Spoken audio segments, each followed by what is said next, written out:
ஏன் ஜனநாயகன் ரிலீஸ் ஆகல?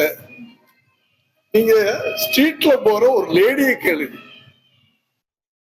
அவங்க சொல்லுவாங்க என்னை விட. நான் சொன்னேன்னா விஜயோட அப்பா சொல்றாரு, அவங்க சொல்றாங்க டீட்டெயில். கரூர்ல என்ன நடந்துச்சுன்னு அவங்க சொல்றாங்க. நாங்க சொன்னோம்னா அவர் அப்படிதான் சொல்லுவாரு, விஜயோடைய அப்பா அப்படின்னு தானே வரும். அதனால மக்களை கேளு. மக்களுக்கு இப்ப 5 வருஷத்துக்கு முன்னாடி இருந்த ஜனங்கள் இப்ப இல்ல. விஜய் அவர்கள் அரசியலுக்கு வந்த பிறகு இளைஞர்கள் எல்லாம் அரசியல் பேச ஆரம்பிச்சிட்டாங்க. வயசான லேடிஸ் 50-60 வயசு லேடிஸ் எல்லாம் கூட அரசியல் பேசுறாங்க.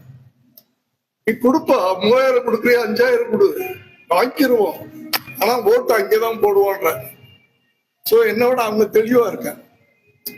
5 வருஷத்துக்கு முன்னாடி இருந்தவங்க பணத்தினால அப்படி பண்ணிடலாம், இப்படி பண்ணிடலாம், விலைக்கு வாங்கிடலாம் அப்படின்னு நினைச்சுக்கிட்டு இருக்கிறாங்க. அது நடக்குது.